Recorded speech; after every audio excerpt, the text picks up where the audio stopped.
everyone. I'm Bishop James Gary. I'm coming out of Resurrection of Life Outreach Ministry. Today, we have a very interesting topic that we're going to discuss today.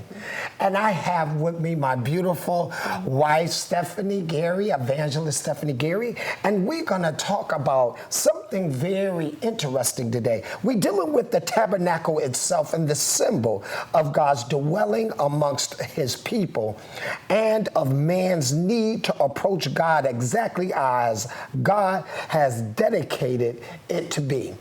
This is interesting because we're dealing with the tabernacle actually being the individual. Mm-hmm. It's really actually the innermost parts of the being of the individual by the symbols. And what we're going to try to do today as we go through Exodus chapter 26, verse 1 through 14, we just dealing with today. It was to be a tent constructed of 4 coverings, and we're going to discuss that today. So our reader today is Evangelist Stephanie Gary, and she's going to read from Exodus chapter 26, verse 1 through 14, and then we're going to have a dialogue. Mm-hmm. All right? I hope that you're ready to understand that you are actually the tabernacle of God. Yes. Yes. And it reads, "Moreover, thou shalt make the tabernacle with 10 curtains of fine twined linen, and blue, and purple, and scarlet. With cherubims of cunning work shalt thou make them. The length of one curtain shall be 28 cubits, and the breadth of one curtain 4 cubits. And every one of the curtains shall have one measure. The 5 curtains shall be coupled together one to another, and other 5 curtains shall be coupled one to another. And thou shalt make loops of blue upon the edge of the one curtain from the selvage in the coupling, and likewise shalt thou make in the uttermost edge of another curtain in the coupling of the second. 50 loops shalt thou make in the one curtain, and 50 loops shalt thou make in the edge of the curtain that is in the coupling of the second, that the loops may take hold one of another. And thou shalt make 50 taches of gold, and couple the curtains together with the taches, and it shall be one tabernacle. And thou shalt make curtains of goat's hair to be a covering upon the tabernacle. 11 curtains shalt thou make. The length of one curtain shall be 30 cubits, and the breadth of one curtain 4 cubits. And the 11 curtains shall be all of one measure. And thou shalt couple 5 curtains by themselves, and 6 curtains by themselves, and shalt double the 6th curtain in the forefront of the tabernacle. And thou shalt make 50 loops on the edge of the one curtain that is outmost in the coupling, and 50 loops in the edge of the curtain which coupleth the second. And thou shalt make 50 taches of brass, and put the taches into the loops, and couple the tent together, that it may be one. And the remnant that remaineth of the curtains of the tent, the half curtain that remaineth, shall hang over the backside of the tabernacle, and a cubit on the one side, and a cubit on the other side of that which remaineth in the length of the curtains of the tent. It shall hang over the sides of the tabernacle on this side and on that side to cover it. And thou shalt make a covering for the tent of ram skins dyed red, and a covering above of badger skins." Yeah, thank you very much. Let us pray.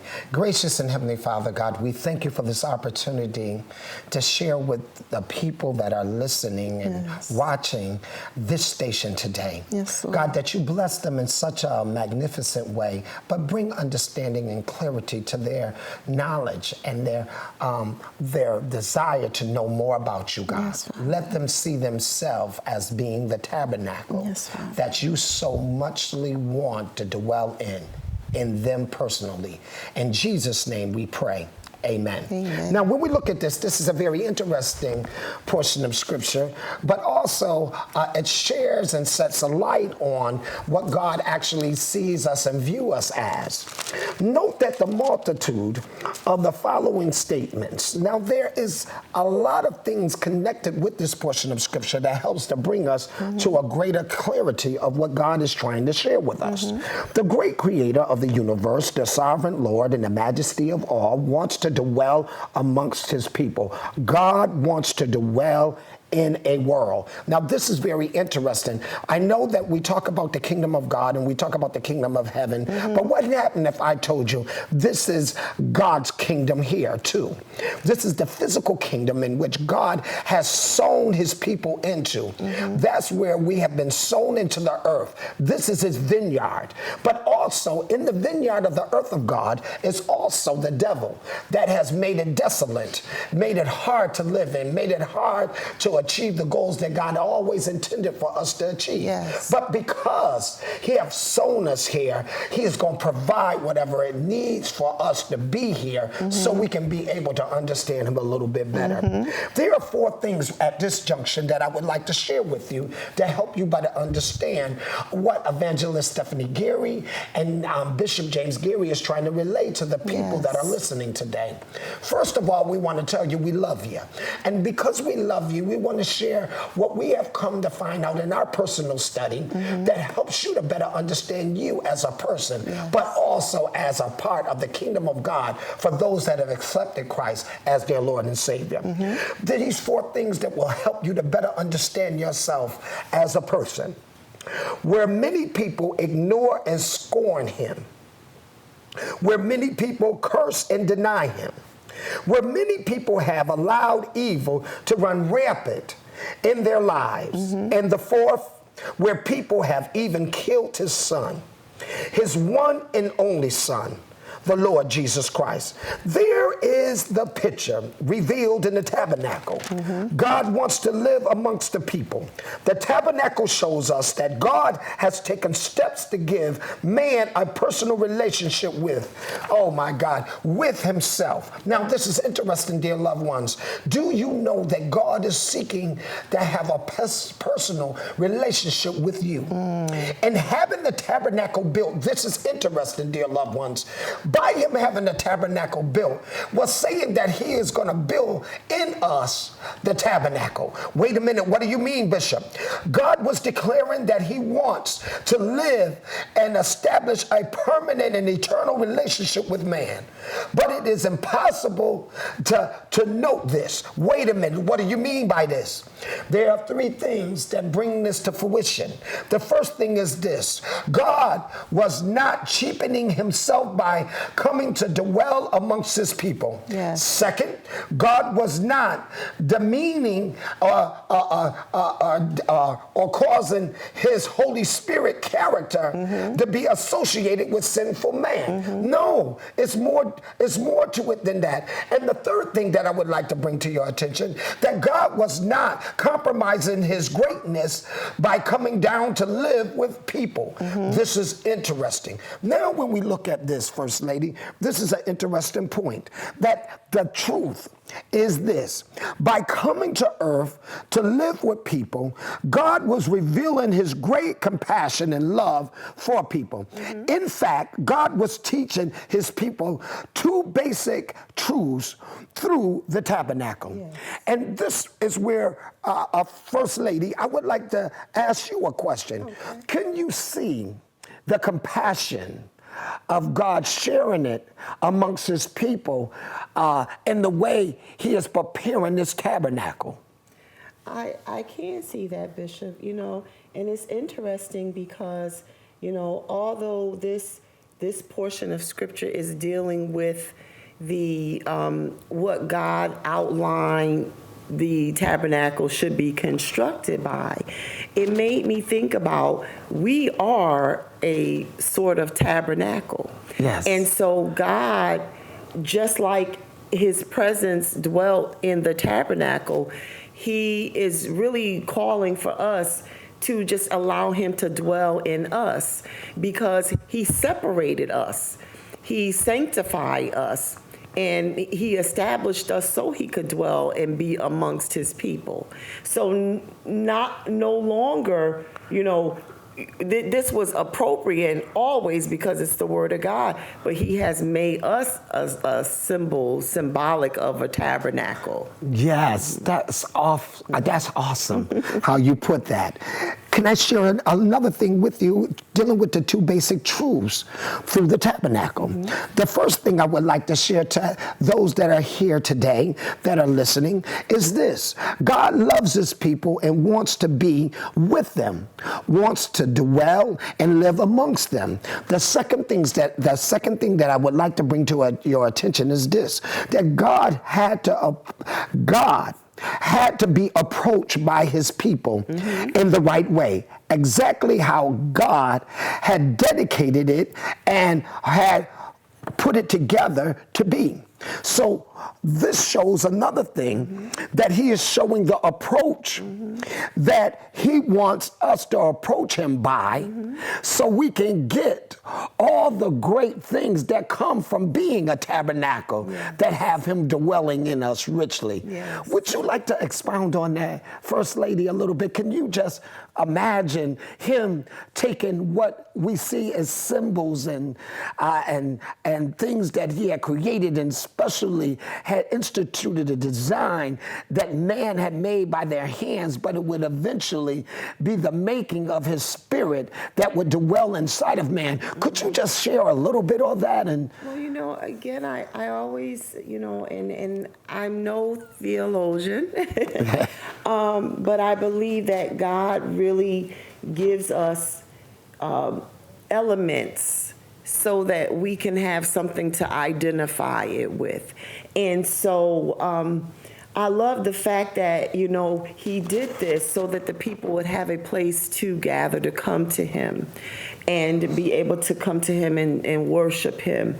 And but I think about, he says he's looking for a building that is not made by man's hand. yes, And so we are that building. Yes. We are also tied up into that God has created us. And once again, I just keep hearing about separated, and it's the separateness and the purity, and the design, how he established everything, and everything had a place.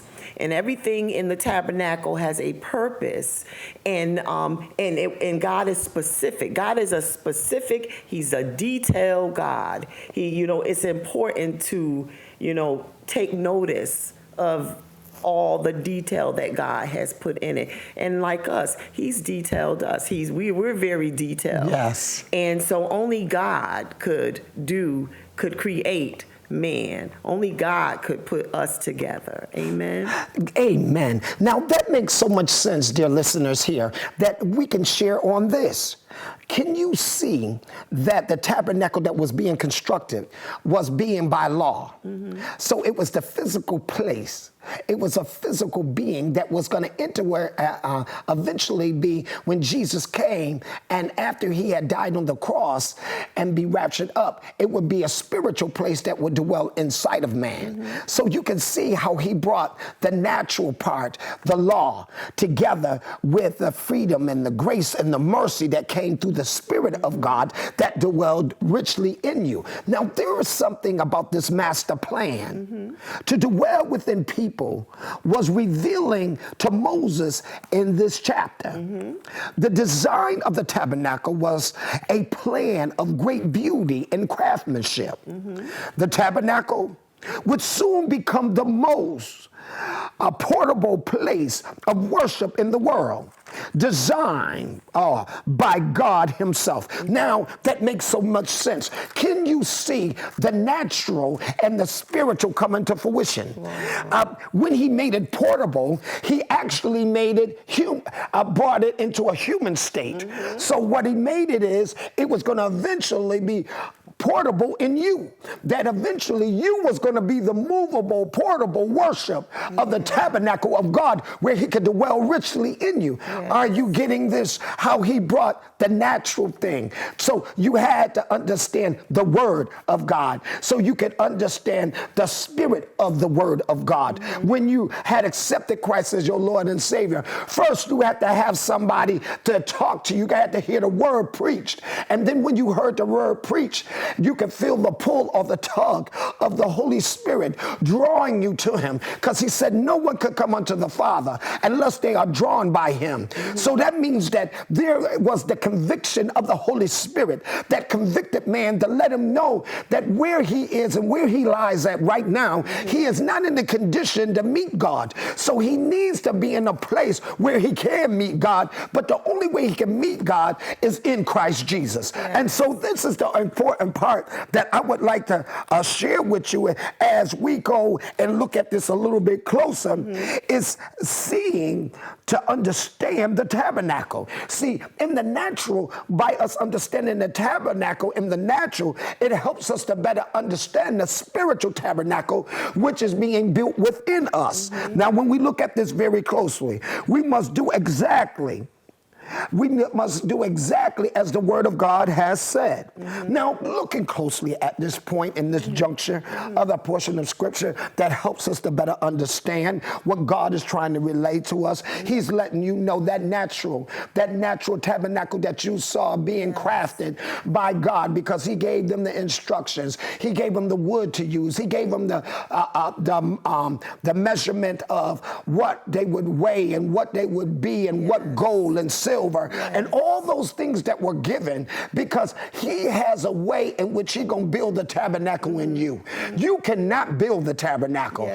All you can do is hear the instructions of what are needed to be built in the tabernacle, and then by the Spirit of the Holy Spirit that he allows you to understand how God is reconstructing himself in you.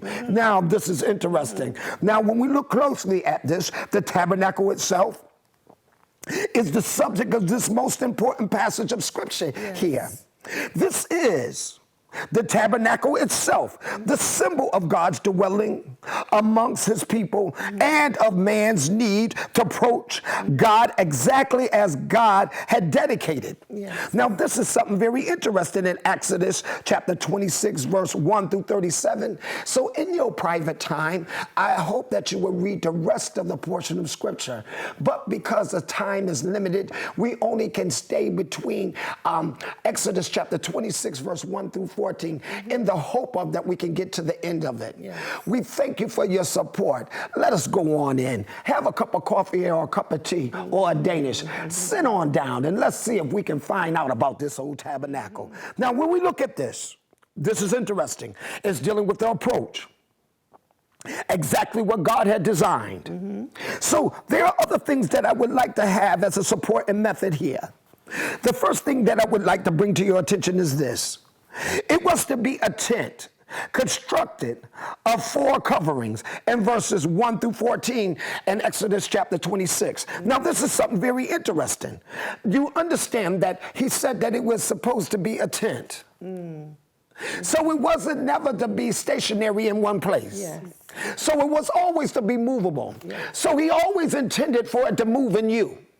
He always intended that it was to be, our tabernacle, our physical body is no more than a tent that houses the tabernacle of God, where he dwells richly in us. So when we understand that, we can better understand some other things. But do you mind if I keep on going? I would like to share another thing that is very important here in this junction of the portion of scripture. Now, when we look at this, it was to be a tent hanging over wood, framing, and symbolizes the stability and the support and the strength and the foundation, dealing with verses 15 through 30. So now there is something interesting here that he's letting you know, that what he has given you as a tabernacle to hang up in you is also stabilized. And what it is also supportive and strong. And it is a foundation. You must have a foundation with the Lord and Savior Jesus Christ, accepting him as your Lord and Savior Jesus Christ. That is the foundation where all things can be built off of. When we look closely at this, we can find something else out, First Lady, as we are examining this, is this. It was to be a tent with a very special inner curtain, a inner veil, symbolizing God's majestic holiness and man's separation from God. Oh, wait a minute. What are you trying to say? So he is sharing with you in the makeup of the tabernacle in verses 31 through 35 is dealing with actually the separation between man and God. There was a veil in between. So he was sharing that there is a separation between the veil. Now watch this. This is something very interesting that we got to look at a little closer. It was to be a tent with an outer curtain and a screen-like entrance symbolizing the door into God's presence in verses 36 through 37. So when we look at this, knowing that this of what we are talking about today, we can come to this junction and figure out something very interesting here. The tabernacle was a tent constructed of 4 coverings that were to serve as a roof, sides of the tabernacle, and verses 1 through 14 and Exodus chapter 26. So when we look at this, the first covering was made of a tan linen. It's a curtain that serves as the side of the ceiling and walls. Now this is interesting. He used linen for the sides and the ceiling. And linen could also be like skin, like a inner skin type surface that is real silky and smooth. So that's what we are in the inside. So you can understand now that he's constructing also the tabernacle in a natural place where we can understand it by a visual sight. So we can understand when he started talking to us by the Holy Spirit, the spiritual intent in which he wants to relay to us that he has made a place in which he's going to dwell in you. Now this is interesting, and it's very interesting about the walls. So he is talking about the confinement in which it is within mankind, that is in the four walls of our flesh that is confined in, that the tabernacle dwells in. Now when we look closely at this makes a lot of sense. You can find that in verses 1 through 6. If you don't mind, First Lady, in Exodus chapter 26, can we read 1 through 6? And I want to just share something with you that help you better understand this a little bit closer so we can get this down. Okay, and in the word of the Lord reads, "Moreover, thou shalt make the tabernacle with 10 curtains of fine twined linen, and blue, and purple, and scarlet. With cherubims of cunning work shalt thou make them. The length of one curtain shall be 28 cubits, and the breadth of one curtain 4 cubits, and every one of the curtains shall have one measure. The 5 curtains shall be coupled together one to another, and other 5 curtains shall be coupled one to another. And thou shalt make loops of blue upon the edge of the one curtain from the selvage in the coupling, and likewise shalt thou make in the uttermost edge of another curtain in the coupling of the second. 50 loops shalt thou make in the one curtain, and 50 loops shalt thou make in the edge of the curtain that is in the coupling of the second, that the loops may take hold one of another. And thou shalt make 50 taches of gold, and couple the curtains together with the taches, and it shall be one tabernacle." So thank you, First Lady. Now when we look at this very closely, this inner covering would be that what the priests would see as their ministry in the holy place and in the most holy place. There were 2 places there. It was the holy place and the most holy place. The most holy place was beyond the veil. Before you got to the most holy place. It was the holy place before, right where you was in the veil. Yeah. So when we look at the two places, one was called holy place and the most holy place. Now, to behold such a striking beauty was the greatest privilege, a privilege that no one else would have.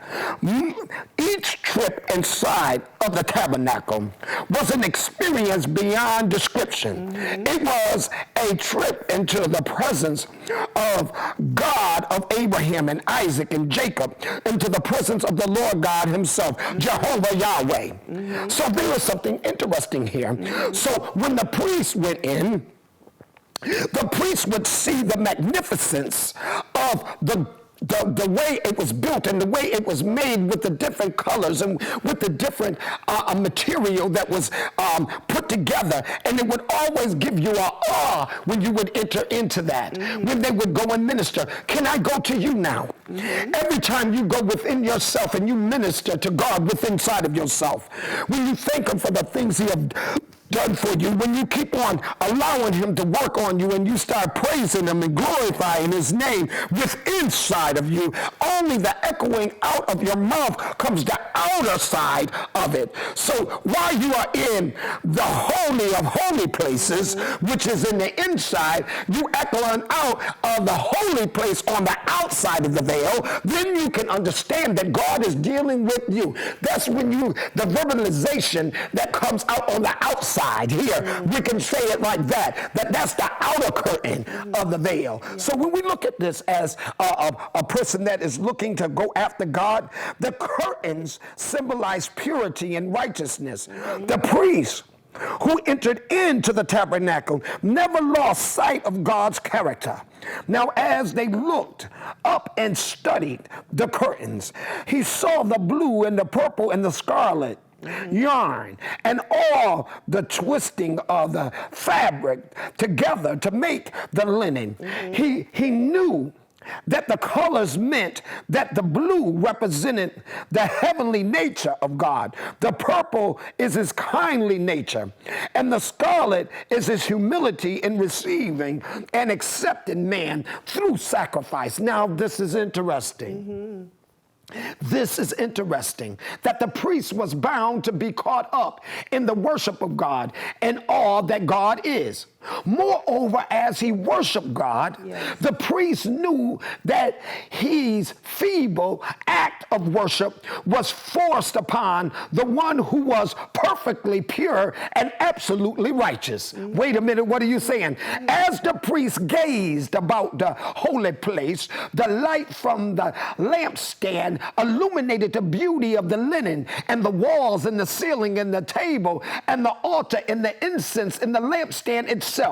Everything in the sanctuary magnified God's glory and made even the most prideful man take note of how small he was when he's in the presence of a pure and righteous God. Yes. Now, this is something very interesting in there, that note the fact about these unique curtains.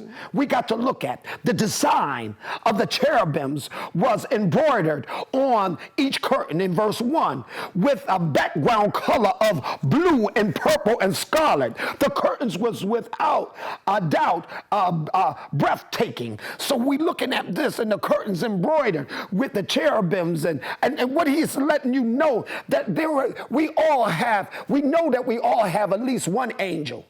And we know that. And I wonder, is that the embroidery of the spiritual realm that's within inside of you to let you know you have an angel that's watching over you, to help you through your daily chores and whatever you have to go through in life. The second thing that I would like to bring to your attention, First Lady, is this.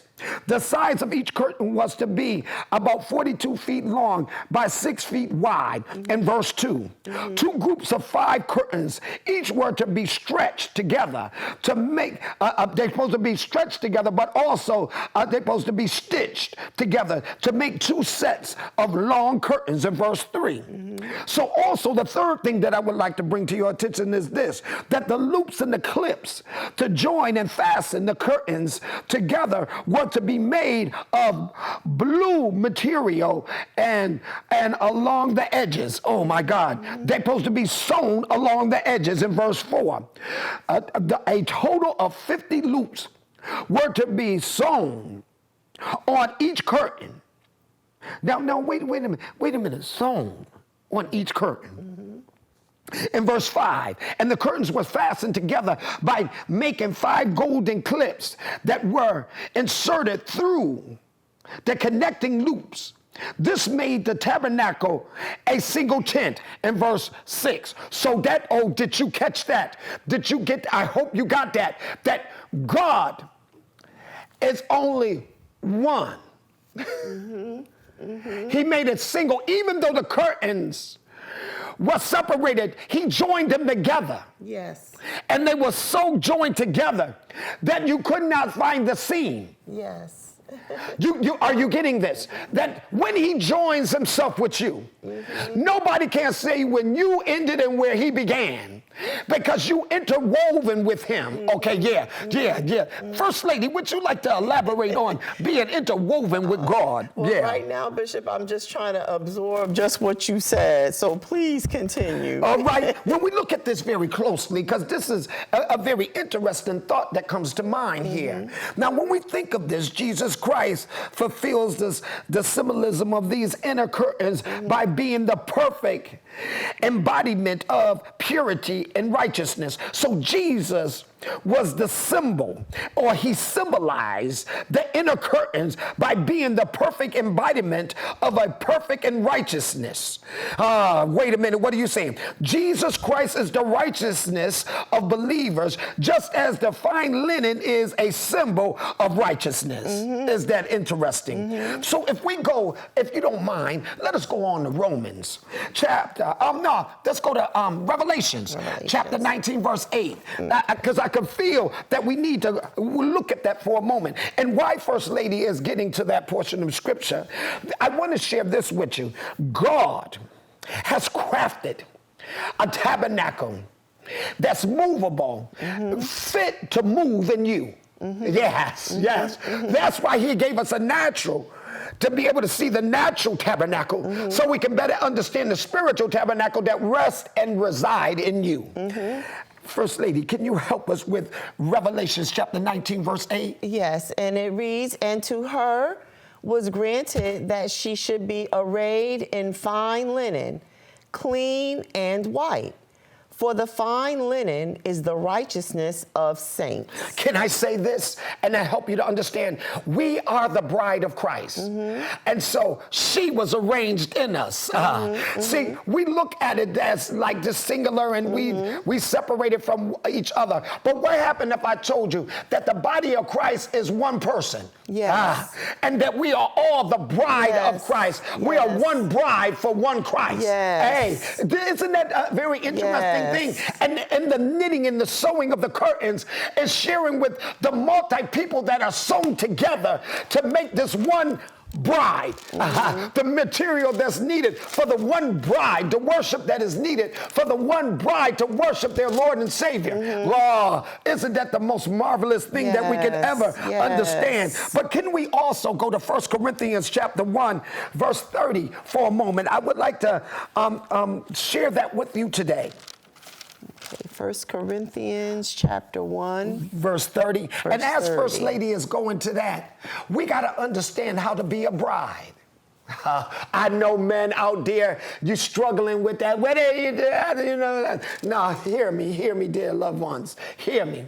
That we got to understand the nurturing value of the humility that it comes along with being that childlike spirit. What do you mean by that? He said, except you be as a child. Them are the ones going to come in the kingdom of God. And the child is not acting babyish. It's not acting silly. It's not acting immature. It's acting such in a caring way, such in a forgiving way, such in a way that you are always leaning towards to understand your father, always admiring what your father have to say, always adoring what your father have to say, but also seeking to also obey what your father have to say. Even when you fall short, you get back in line because you want to always please your father. Because even today, even in the natural sense of having earthly fathers, some of us have arranged ourselves to always seek out to fulfill life in a standpoint of making sure that our father is always happy about what we are doing in life. The same way with our heavenly father. He wants to be happy, but he shares with you what makes him happy. And what you want to do is do all you can to please him. Amen. First Lady, can you elaborate on that a little bit in 1 Corinthians chapter 1, verse 30? Yes, and it says, but of him are ye in Christ Jesus, who of God is made unto us wisdom and righteousness and sanctification and redemption. And, Bishop, as I was reading that scripture over, this scripture is talking about God is the one that called us to be in union with Christ.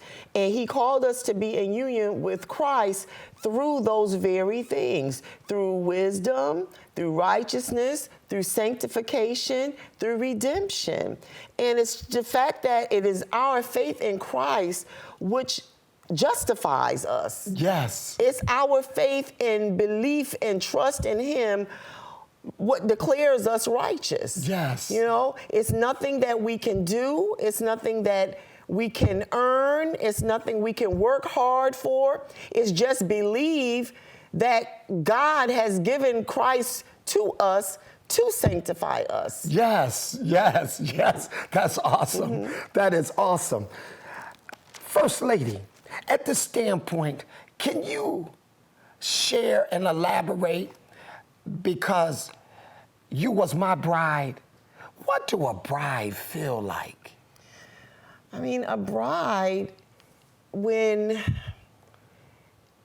God, do you want from the standpoint of in the natural or in the physical? Well, either way, it just is when you know that you've been chosen and you have been set apart and you have been called forth to become someone's bride. To know that you've been purposed and designed, and as the Bible declares that a man who finds a wife finds a good thing. So knowing that as he finds you, he didn't find you, you are already destined to be his wife when he found you. And so in terms of God, God has called us all, both men and women alike, to be the bride of Christ. And so he's purifying us through his spirit. He's sanctifying us. And as we go through life, we're being prepared for the greatest day of our life when we become joined, to our husband, when we when we get joined to Christ in that great day that he calls us forth. But we're being prepared as we go through life. We're being prepared for that day. I love the way you shared that. Now, and then I also think about something else. So when a bride is getting ready, there's all kinds of preparations beforehand. And so, she's getting her dress ready.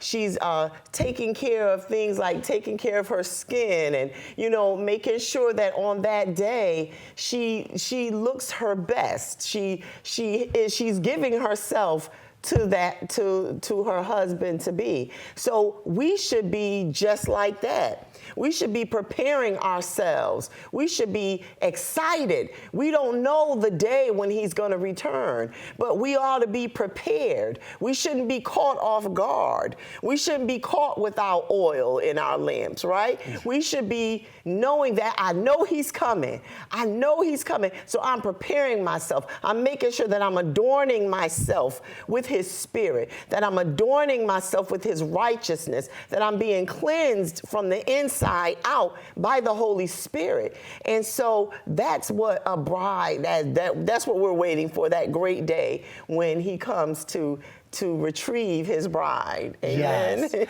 And I would just like to elaborate on what First Lady has shared with you. When a man finds a wife, so that means that the woman already have to be a wife before they find him. So when Christ found the church, you were already a church. You were already the bride. And now he is just dressing you up for the ceremony. That's why we are working on our personal self and studying to show ourselves approved unto God. A workman needeth not be ashamed, rightly dividing the word of truth. Because we are already a bride, now we are going through the process of development to be ready for the wedding ceremony. Yes. So when we look at this, looking a step closer, Jesus Christ is righteous and pure without sin. If you don't mind, can we go to Hebrews chapter 4, verse 15? And I would like to have First Lady read that for a moment. He's talking about the purity. Jesus Christ is righteous and pure. Amen. And Hebrews chapter 4, verse 15, it reads, "For we have not a high priest which cannot be touched with the feeling of our infirmities, but was in all points tempted, like as we are, yet without sin." Isn't that wonderful? Also, another portion of scripture that I would like to bring to your attention at this point is 1 John chapter 3, verse 5. And as First Lady is turning to that, he's letting you know that Jesus know what you were being tempted with and what you are going through, because he was tempted at the same points that you were. But he did not sin. Yes. And 1 John chapter 3, verse 5, First Lady, please. And it reads, "And ye know that he was man manifested to take away our sins, and in him is no sin." Yes. Now, this is something very interesting that we got to look at. Jesus Christ loves righteousness. Let's go to Psalms 45 and 7. And as she's turning to that, Jesus Christ loves righteousness. He loves doing right. He loves doing good.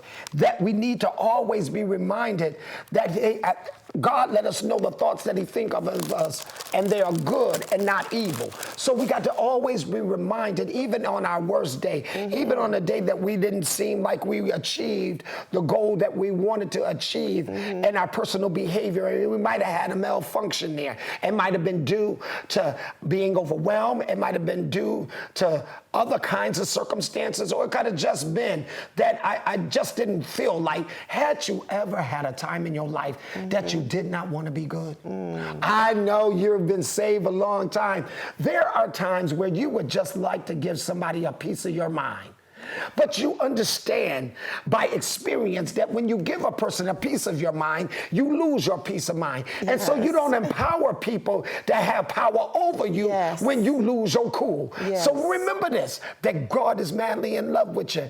Just remember, take a time out. Sometime we as an adults need to take time out. Don't answer no questions. Don't make no decisions. Just get alone and say, Holy Spirit, help me. I'm in a critical hour. I'm overwhelmed. I got this going on. This broke down. Car not running right. Kids acting up. All kinds of things that are going on. My job ain't right. My boss bothered me. Whatever it may be. Yes. Amen. Whatever the situation is in your life, it's okay to take a time out. Yes. So you can regroup and don't have to say anything that you regret later and have to repent about later on. Amen. And if you do say it, go ahead and repent and get back up. Yes. Amen. Psalms chapter 45, verse 7. And it says, thou lovest righteousness and hatest wickedness. Therefore, God, thy God, hath anointed thee with the oil of gladness above thy fellows. Now, when we look at this, this is interesting. Jesus Christ is the righteous branch. When you look at this from a standpoint, God is sharing some deep thoughts that we need to look at. The thought here is very interesting.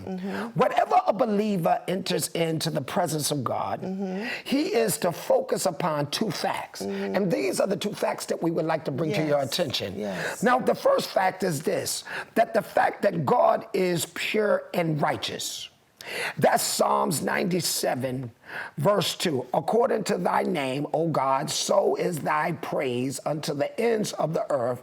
Thy righteous hand is full of righteousness. And Psalms 48 and 10. And also you can look at Psalms 97 and 2. Now, this is very interesting here, that we got to look closely at this, that the Lord is righteous in all his ways and holy in all his works. And Psalms 145 and 17. So when we look closely at this, the second thing that I would like to bring to your attention is this, dear loved ones. The fact that God demands righteousness, that any person who approaches and worship God must live a righteous life.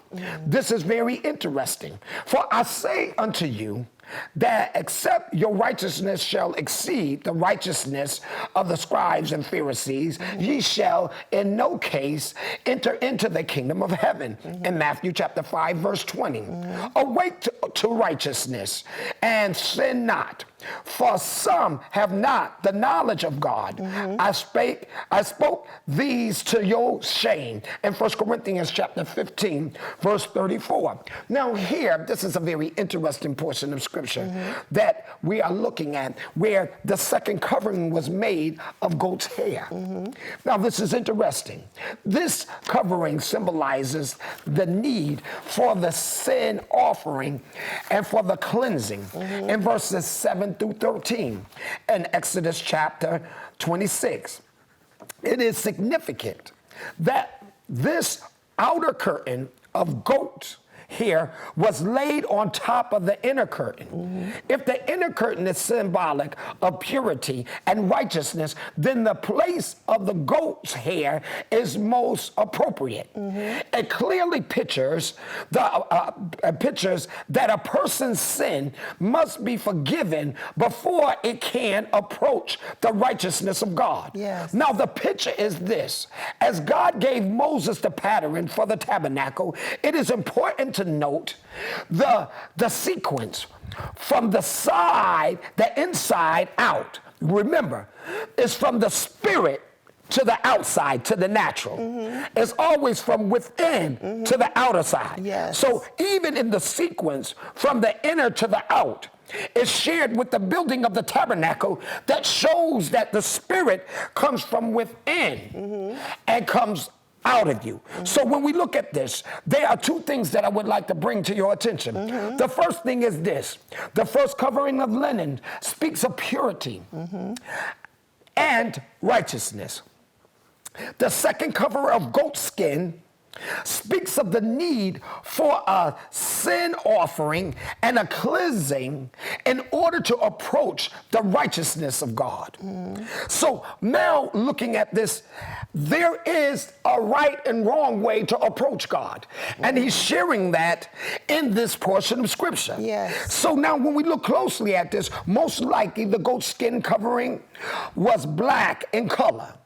You can look at the Song of Solomon and chapter 1, verse 5. As First Lady turns to that, so we can take a brief look at it, so we can better get an understanding of what God is trying to share with us in this portion of Scripture. It'll better help us to understand the content of the sequence of how he made the tabernacle. Okay, Song of Solomon, chapter 1, verse 5, yes.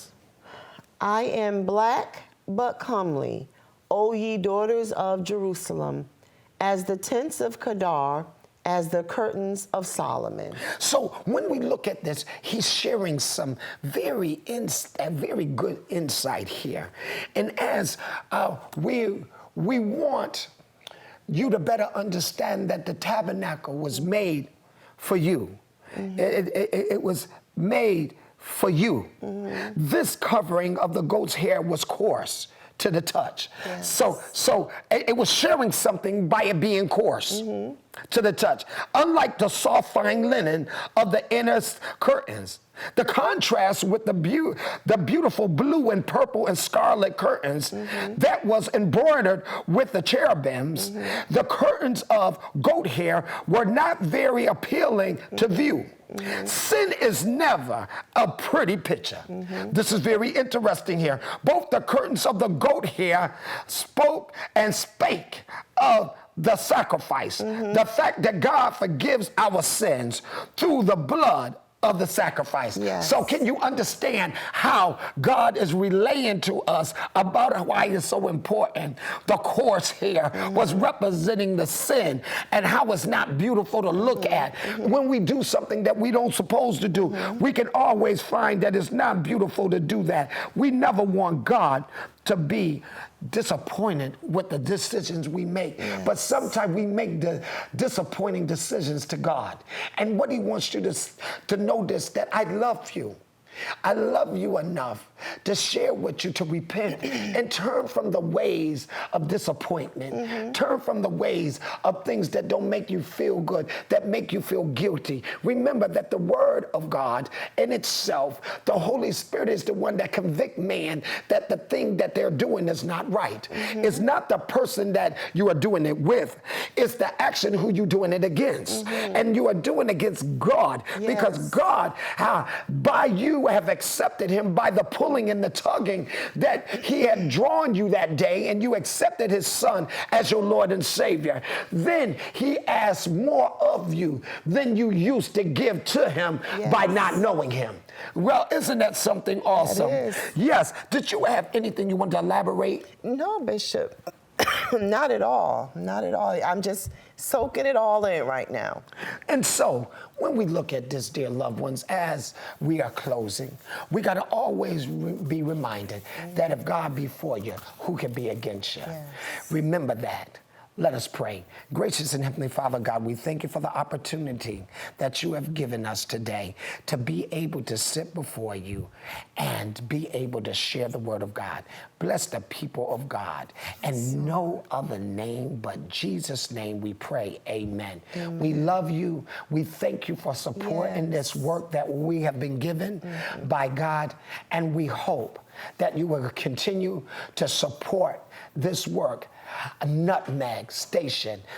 Come on in, look at different stations, do and be able to give comments, leave comments on the various networks in which you can text or call and let Brian know how you feel about the messages that are coming forth and the different things that are going on the Nutmeg station in Farmington. Remember this, we need you.